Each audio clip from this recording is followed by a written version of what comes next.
Hello guys, good morning. Happy Sunday again. Time check 8:30 ng umaga dito guys. So in 20 minutes magsimba na naman ako. Pero ngayong araw na ito guys, ako lang isang magsimba kasi si Linlin hindi ito available ngayon. Ay lakad ito sila ng mga barkada niya. Guys, so ihatid ko na lang muna siya sa airport, tapos pagbalik ko mamaya diretso na ako ng simbahan. Yan. So shout out nga pala kay Show Me Hope channel. Thank you for watching all the time. Saka kay Wahida na bagong subscriber. Shout out Wahids. And sa lahat ng mga bagong subscribers natin, thank you for subscribing. Okay guys, hinihintay ko lang si Linlin. Nag-ready sila ngayon. Nandyan ang bag niya, naka-ready na.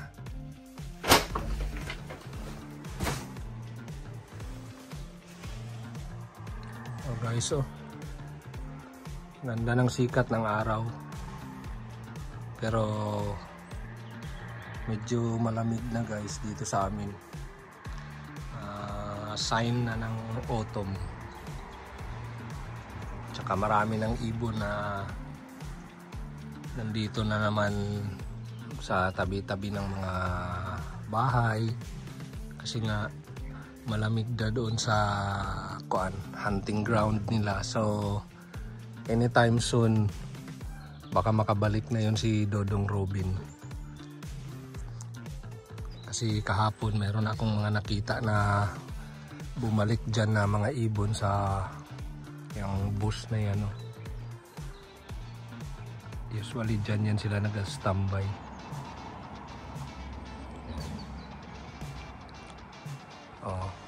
Pag ganitong malapit na yung mga ibon sa atin guys, dito sa mga bahay-bahay, ibig sabihin palapit na yung taglamig. Pero tingnan mo, sikat na sikat yung araw.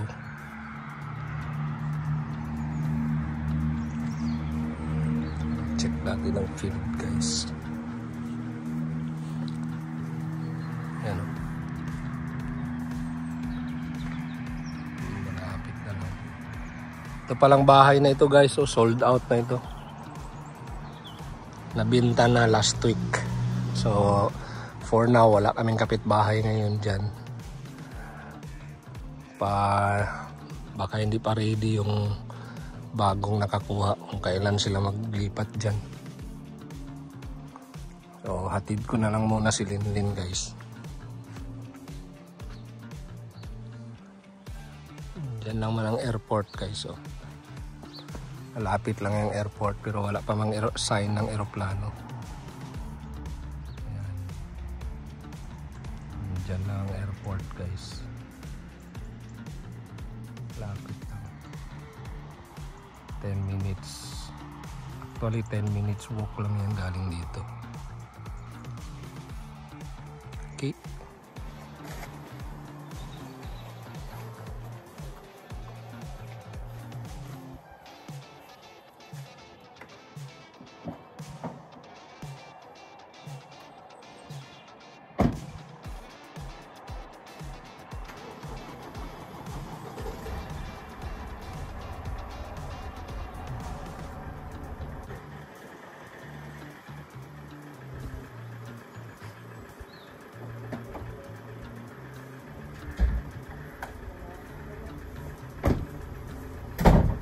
Tid ko muna si Linlin guys. Wala na nawa si Ruko? Wala. Tid ko muna si Linlin guys. Andiyan sila May girls trip ito sila. Alam nyo kung saan to sila papunta guys. Mag-attend ito sila ng rally sa Dahig. Pero hindi yung immigration rally guys. Yung ewan ko anong tawag doon sa celebration na dito sa Dahig. Oo. Linlin, oh. May bira-bira pa. Ito sila, guys. 4 ito sila lakad. The Hague ang kanilang kuan ito, guys. Kanilang destination. Grabe ka, no? Ready na masyado. Okay. Hatid ko na muna siya sa airport, guys. Ano ko si Tatay Digong. I-met niya daw si Kuan. Hopefully ma-met niya si Kuan, guys. Attorney Harry Roque. Yun. Idol namin masyado yan. Shout out Attorney Harry Roque. Okay.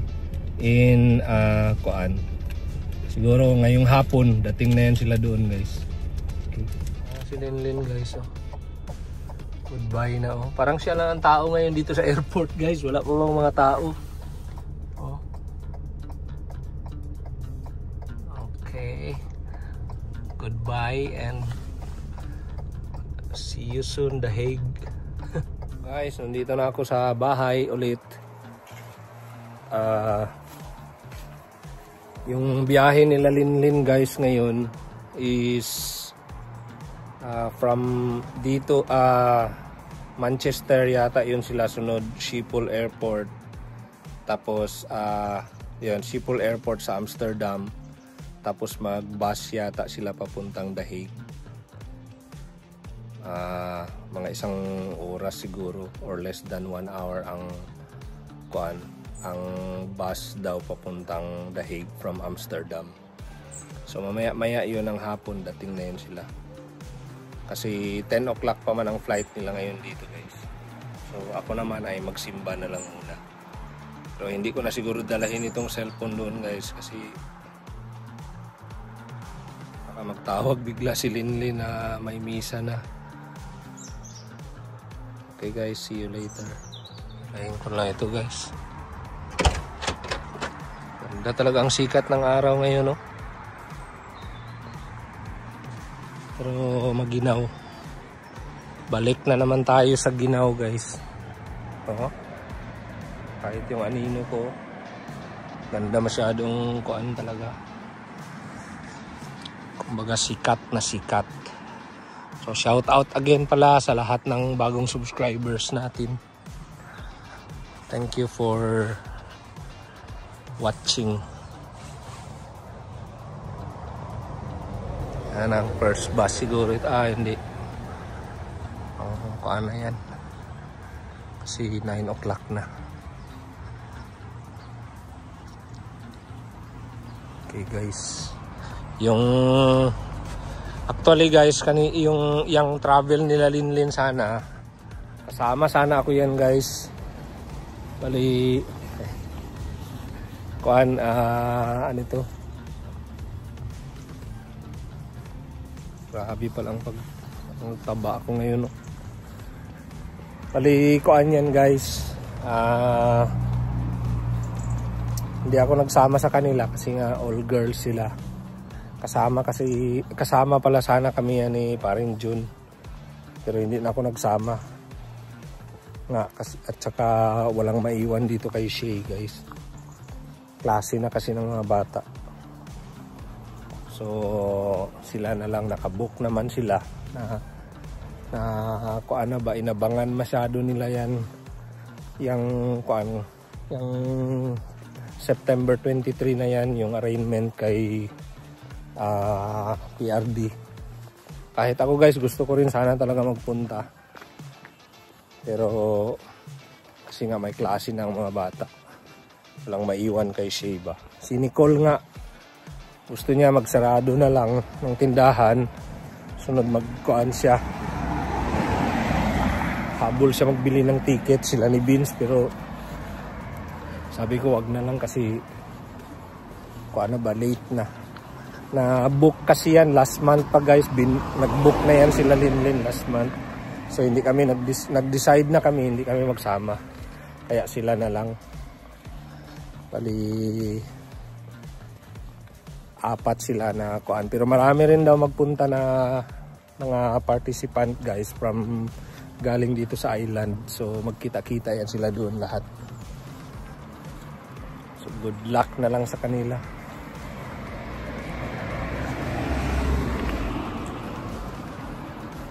Kasi ang mga tao ngayon guys, yung jogging na patay. Muntik lang sila magbanggaan. Akala ng mga nagabisikleta na yun, maghinto yung sasakyan. Hindi ko na nakunan.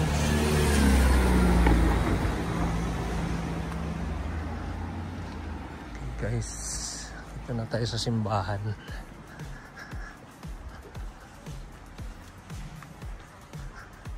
Pang-abot sana sila ng mga nagabisikleta, pati yung sasakyan. Pero dapat yun maghinto talaga yung mga nakabisikleta, kaya lang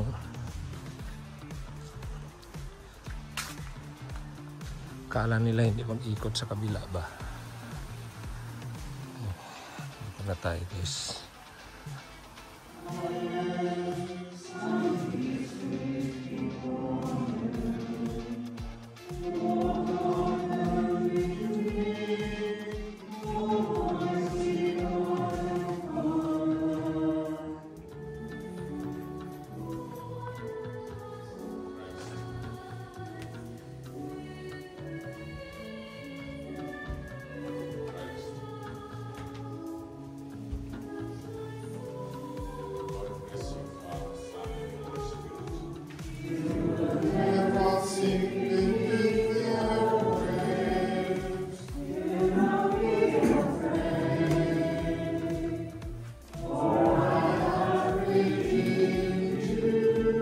Guys, tapos ng misa.